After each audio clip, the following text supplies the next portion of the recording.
అటు ఉమ్మడి వరంగల్ జిల్లాలోనూ ఎండలు దంచి కొడుతున్నాయి. ఉష్ణోగ్రతల పెరుగుదలకు వడగాల్పులు తోడవడంతో జనం ఇబ్బందులు పడుతున్నారు. మధ్యాహ్నం వేళ రోడ్లు నిర్మానుష్యంగా మారుతున్నాయి. మే నెలను తలపించే విధంగా ఏప్రిల్ 2వ వారంలోనే భానుడు తన ప్రతాపాన్ని చూపిస్తున్నాడు. ఎండలకు సంబంధించి మరింత సమాచారాన్ని కృష్ణమోహన్ అందిస్తారు. Krishnamohan, over to you. Curfew వాతావరణం కనిపిస్తుంది.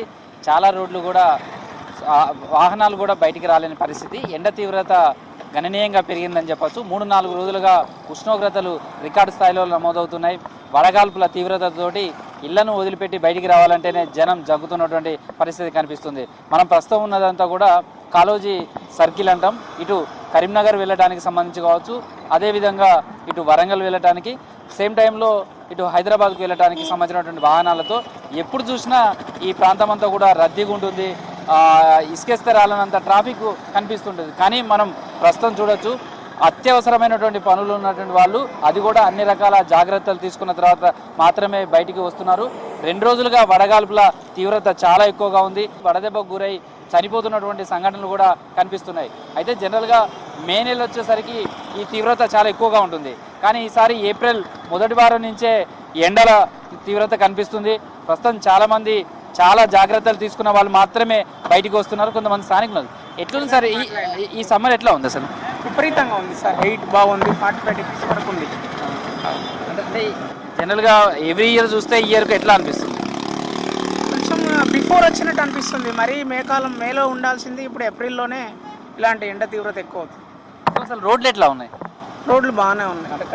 ఎండకు ఎట్లా బయటకు వస్తున్నారు? ఎండకు సరైన విధంగా అసలు లైట్ అది అంత షేక్ అయినట్టు కనబడుతుంది. అందుకోసం ఎండకు బయటకు రావద్దు, నెసెసరీ అయితే తప్ప. సో ప్రస్తుతం అయితే ఎండ తీవ్రత చాలా ఎక్కువగా కనిపిస్తుంది. ఎండకు బయటికి రావాలంటేనే భయపడుతుంది. ఎట్లా ఉందండి సమ్మర్? చాలా తీవ్రతగా ఉందండి ఈసారి. సమ్మర్ అంటే డైట్ చాలా తీవ్రతగా ఉంది. గత 4 వారం రోజుల నుంచి బాగా ఉంది. అసలు బయటకు వచ్చేటట్టు ఉందా అసలు మధ్యాహ్నం పూట? జస్ట్ ఒక 5 మినిట్స్ నడిచొస్తుంటే అంత ఇట్లా అవుతుంది, అంత డిహైడ్రేషన్ లా అవుతుంది. సో మీరు జనరల్గా ఈ ఎండకు బయటకు వచ్చినప్పుడు ఎట్లాంటి జాగ్రత్తలు తీసుకుంటున్నారు?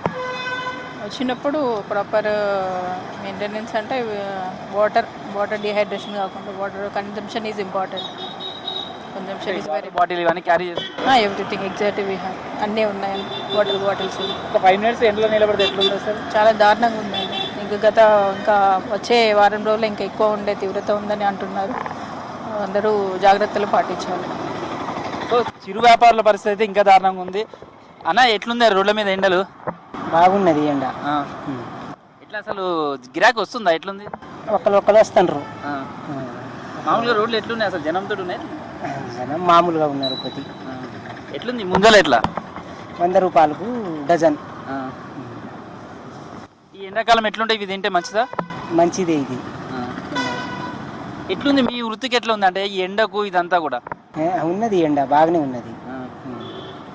ప్రస్తుతం అయితే ఎండతోటి జనం అయితే బయటికి రాలేకపోతున్నారు. చాలా వరకు రోడ్లు మనం కనిపిస్తే మాత్రం కర్ఫ్యూ వాతావరణమే కనిపిస్తుంది.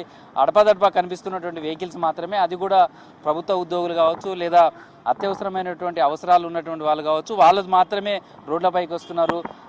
వాళ్ళు కూడా చాలా జాగ్రత్తలు తీసుకున్న తర్వాత మాత్రమే వస్తున్నారని చెప్పచ్చు. వచ్చినటువంటి వాళ్ళంతా కూడా ఎక్కడైనా సరే ఒక 5 నిమిషాలు కనుక రోడ్డు పైన నిలబడి ఉంటే వాళ్ళు భరించలేనటువంటి సిచ్యువేషన్లా కనిపిస్తుంది. ఎండ తీవ్రత చాలా ఎక్కువగా కనిపిస్తుందని చెప్పచ్చు.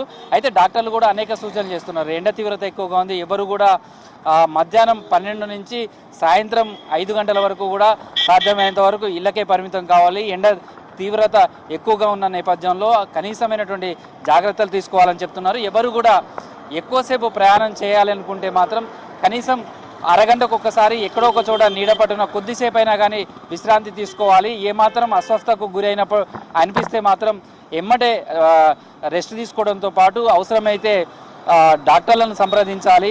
ఎవరు కూడా నెగ్లెక్ట్ చేయొద్దని చెప్తున్నారు. తర్వాత ఎండ తీవ్రత ఎక్కువగా ఉన్న నేపథ్యంలో పిల్లల్లో కావచ్చు, వృద్ధులకు సంబంధించినటువంటి వాళ్ళలో విషయంలో మరిన్ని జాగ్రత్తలు తీసుకోవాలని సూచనలు చేస్తున్నారు. వరంగల్ ఉమ్మడి జిల్లా వ్యాప్తంగా కూడా ఇదే సిచ్యువేషన్ కనిపిస్తుంది. ఇంకా గోదావరి తీర ప్రాంతంలో అయితే ఇక్కడికంటే ఇంకా ఎక్కువ ఉష్ణోగ్రత నమోదవుతుంది. అక్కడ ఉన్నటువంటి జనానికి అయితే ఎండ తీవ్రత చాలా ఎక్కువగా ఉంది. వడదెబ్బకు గురవుతున్నటువంటి సంఘటనలు కూడా కనిపిస్తున్నాయని చెప్పచ్చు. సేమ్ టైంలో భూపాలపల్లి చూస్తే ఇటు కేపీవి థర్మల్ ప్లాంట్ ఉంటుంది, అదేవిధంగా సింగరేణి మైన్స్ ఉంటాయి. దీంతో ఇక్కడికంటే కూడా సాధారణ ప్లేసెస్ కంటే కూడా ఇక్కడ 3-4 డిగ్రీల ఎక్కువగా ఉష్ణోగ్రతలు నమోదవుతున్నాయి. దీంతో అక్కడ కూడా ఇలాంటి సిచ్యువేషన్ కనిపిస్తుంది. ఎండ తీవ్రతతో అయితే జనం బెంబేలెత్తుతున్నటువంటి పరిస్థితులు అయితే ఉన్నాయి. వరంగల్ ఉమ్మడి జిల్లా వ్యాప్తంగా కూడా ఇదే సిచ్యువేషన్ కనిపిస్తుంది. సేమ్ టైంలో వైద్యులు అయితే సూచనలు చేస్తున్నారు.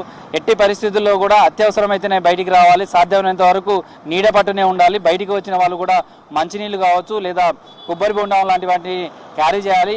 ఏమాత్రం అస్వస్థకు గురైనా లేదా అట్లాంటి సిచ్యువేషన్ కనిపిస్తే ఎమ్మటే డాక్టర్లను సంప్రదించాలని కూడా వాళ్ళు సూచనలు చేస్తున్నారు. ఇది ప్రస్తుతం వరంగల్కి సంబంధించినటువంటి ఎండ ఎఫెక్ట్ సంబంధించిన సమాచారం. వీడియో జర్నలిస్ట్ రాజుతో కృష్ణమోహన్, V6 న్యూస్, వరంగల్.